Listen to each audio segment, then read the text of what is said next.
Hi, Jurassic Junkie here, and if you brought a Switch game secondhand, the chance it's been licked. Welcome to the Friday Night Rant.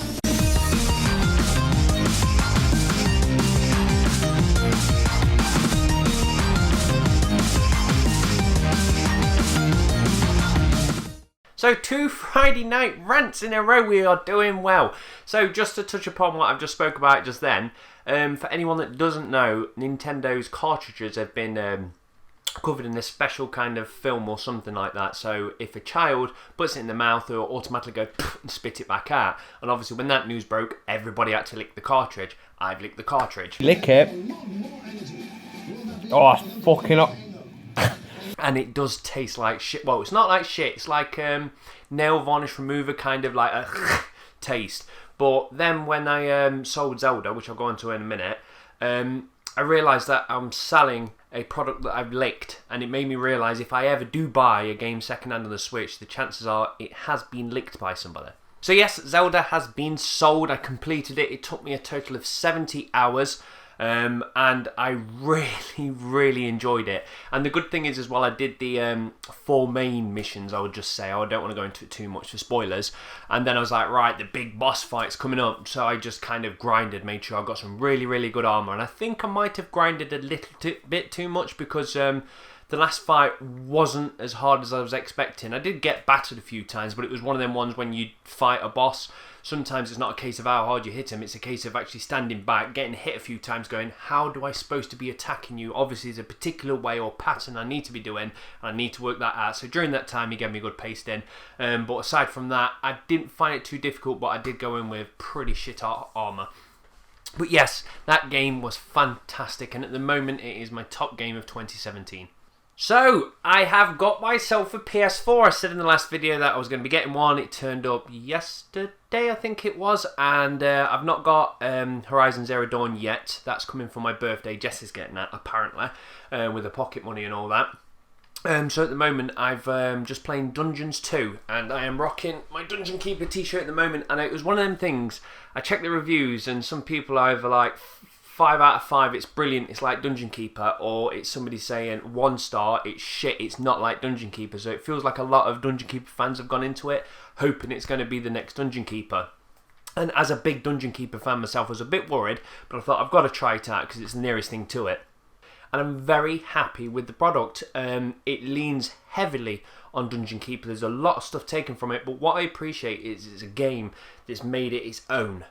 So if they just tried to copy Dungeon Keeper, I think it would have gone bad for them, because I would have gone, well, you've done that, but that's worse, and it would have been too easy to compare it.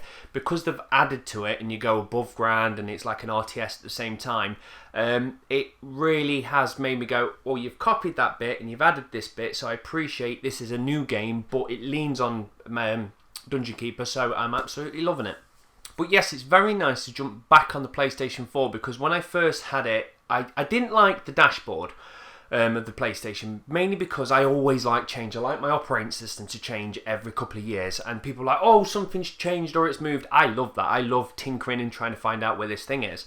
So I always like the Xbox One dashboard because it seems like it's constantly changing. 360 changed like 3 times. The Xbox One's changed a handful of times. So I like that it evolves, whereas when I jumped into PlayStation 4, I was like, oh, it's the same one as the PlayStation 3, and that's the same one as it had for years and years and years. So that kind of made me go, oh, I don't like it. So normally I would stick with Xbox One. But at the moment, Xbox One is getting slower, but the worst thing is the store is fucking horrendous on the Xbox. It's just, here's all your games.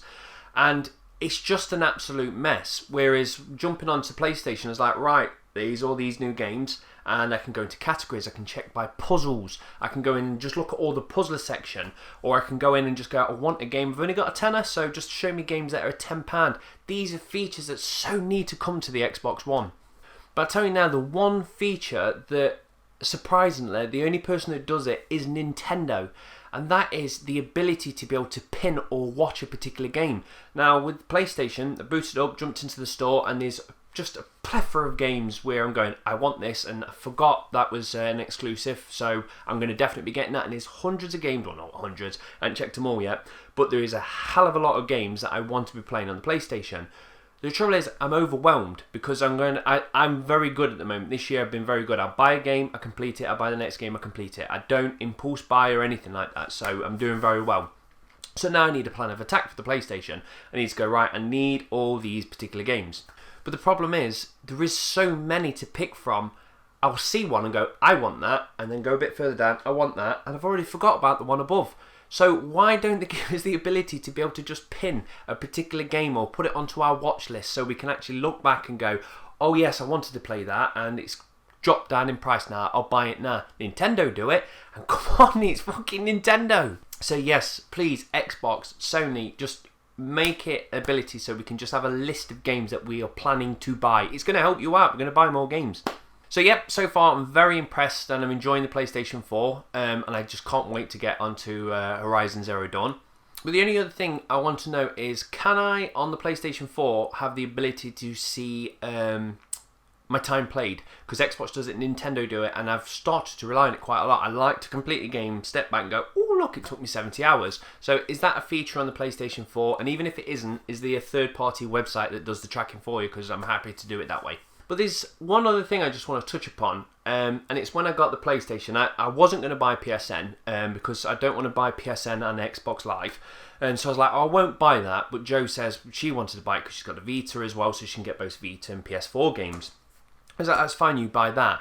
And obviously, because she now has PSN, it means I kind of get some of the benefits from it, which is sweet.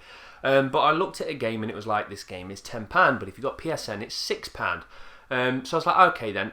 But it wouldn't let me have the discount because I don't own PSN. And I said to Jo, I says, oh, that's shit, Xbox lets you do it. And she went, no, it doesn't. So I was like, yes, it does. Jumped onto the Xbox and realised Xbox do the same.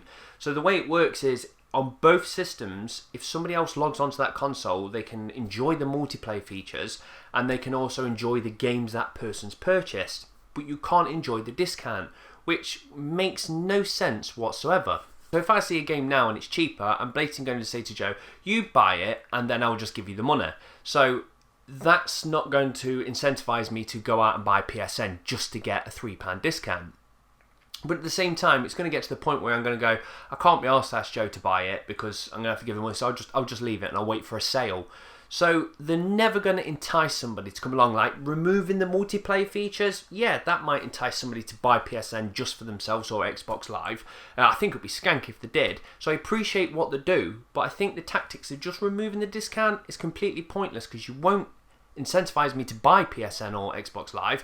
If anything, you're just hurting your own pocket because now I'm going, oh, I'll have to wait for it to sale or I'll get Jo to purchase it. But as I said, apart from that, I'm absolutely enjoying it. Oh, there's your sponsored by a drink, by the way.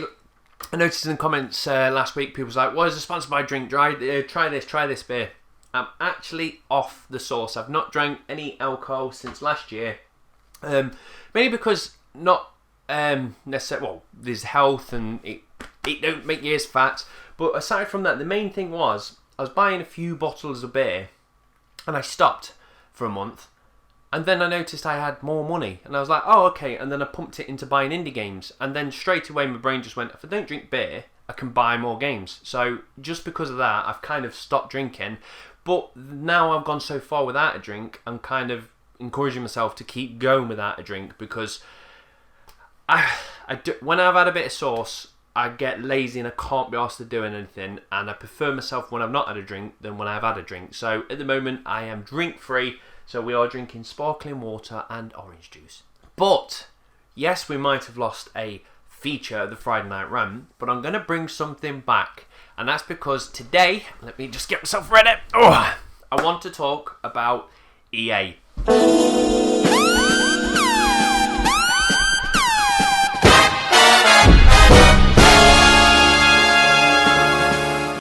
So yes, the big thing I want to talk about is EA. These guys are the people, I used to bash on them all the time. And I stopped bashing on them because they kind of got their act together. They gave us EA Vault and they took away the online pass. Can you remember that? We had to pay to be able to play games online if it was secondhand. So yeah, there was a few things they did that was shit, and there was a bad company and they was voted the worst company of America. And yeah, they seem to have got better, so I stopped moaning about them. But it pisses me off how much they just want to grab that money. So the first thing I want to talk about is Saboteur. Now, Saboteur is a fantastic sandbox game. If you've never played it, it's on the 360. If you can't get it, it's a really, really different sandbox game. But anyway, it's an EA title, and we were talking not long ago saying, oh, they should have made a Saboteur 2. It's one of the IPs, so they should bring it back. So I did a bit of Googling to see if there was any inkling of a Saboteur 2. And it was being worked on, and then it got killed. But the person talking about it was one of the creative directors, and he was from Pandemic, I think it was, so EA swallowed them up. And what he said is he was working on a different set of games, and EA says, oh, come over to wherever they're making this game and work on Saboteur 2. And he says he only lasted a few weeks before he could smell death on the game, and he left. And luckily enough, he left at the right time because the game went under. He says, but the problem was, a good game is when the people that are working on the game are the ones that make the decisions about the game. And his wording was, people who make decisions about the details are the people closest to the details, which I can't agree with more. And he says the issue is, when he was working for EA, because it's such a big company, you've got your small little development group there, and then another tier above it, another tier that, then you've got the EA guys, then you've got top bosses, and then you've got CEO, and it goes and goes and goes on. And he says, and every time they had an idea, we could add this to the game or something like that, instead of shouting over like the creative technical lead or whoever it is, it was a case that they'd have to actually put it into an email and ship it off to one of the higher heads of EA. And the problem is the person that was reading that email hasn't seen the game, he's not playing the game, he has no knowledge of the game whatsoever. So in their eyes, they're just looking at this new piece of information going, how will this fit in with my DLC plan or my season pass or whatever it is, and they're the ones saying yes or no, which is incredibly damaging to a game. The people who are actually ones that are making the game should be the ones making the decisions. So he said he just fucked off out of there and he did a good job. But the problem is, it does seem like EA are just a bunch of suits. Now, they have made some cracking games, don't get me wrong, but what I want to talk about now is Mass Effect. Now, that's around the corner, and the thing that just pisses me off straight away, it's not a case of just, well, it is for me. If I want Mass Effect, I'm buying just Mass Effect Vanilla, thank you very much, just the bog standing one. And the problem is there are so many different versions. We've got Mass Effect Andromeda, Mass Effect Deluxe Edition, Mass Effect Super Deluxe Edition, Mass Effect Die-Cast Mini, Mass Effect Collector's Edition, and there's just so many different versions of the game. It's absolutely disgusting. And what pissed me off the other day, on Twitter, one of the devs turned around and says, we've got some free content we're going to give to you in May to anyone that's got Deluxe or Super Deluxe because we heart you. Now fuck yourself, you're not giving them for free. When they buy these stupid editions, which cost so much money, they're practically buying a season pass. That's what they're doing. So when you go, I'm giving you free DLC, no, that's what they're fucking buying into. If you pay so much money, I think it's like 90 quid or 100 quid for the Super Deluxe Edition, whatever it is, if you spend that amount of money, it's because you want all the content free in the future. So don't turn around and say, we've given it to you free because we're nice. No, it's because you fucking robbed someone's wallet, and the best you can do is hopefully give them a bit of free fucking DLC. But the other thing regarding Mass Effect as well is I tend to not look at anything like I did with The Witcher, so I wasn't looking at Mass Effect. But then these stories exploded yesterday and today across Reddit and Twitter and stuff like that, and they're showing how bad Mass Effect's animations are and voice acting. And I've had a quick peek, and yes, it does look bad. But then straight away, instead of me going, oh my god, this looks really, really bad, we should worry, it made me just go, I'm going to put my cynical hat on here, because what people do, like IGN and all these kind of things, they clickbait the fuck out of us. So what wouldn't surprise me is if they find one particular glitch, they put it under the microscope, they blow it up and say, look how bad this is, let's all have a song and dance and piss on this game. So it's one of them things, when they first come out, I was looking at it going, I don't know if I can believe it or not. Is it a one-off circumstance, or are you generally just fucking hyping the shit out of this so you can get people in to go, look at this, and laugh at it? And even one of the, I can't remember who it was, VG24, God knows. Anyway, they says, everybody on the internet is laughing at Mass Effect. No, they're fucking not. But anyway, I've looked into it, and it does seem like there is a quite a lot of cases now of really bad voice acting, and it just looks wooden how it all works. So it's one of them ones I'm quite glad now I'm not buying it on launch. I'm going to be playing Horizon Zero Dawn, and then hopefully the dust will settle. I've got a few friends that are going to be playing it, so I'll be able to get a legit idea off them what it's actually going to be like, and hopefully these problems can get patched out. I can't say this early, is this EA rushing it? Probably fucking is. But the biggest problem from this was you can't trust anything on the internet anymore. If a game comes out, it's the same with the Switch. I played Zelda for 70 hours and it was smooth as anything. I never saw any frame drops or anything. But you'll get one website that will play it, and then they'll catch that frame drop, and then that's it. They will make a full article because a frame dropped, and then the people that want to bash on that game will then spread it, and next minute it's all across the internet. Zelda's shit, it's got frame drops, the Switch can't fucking run at so many frames per second.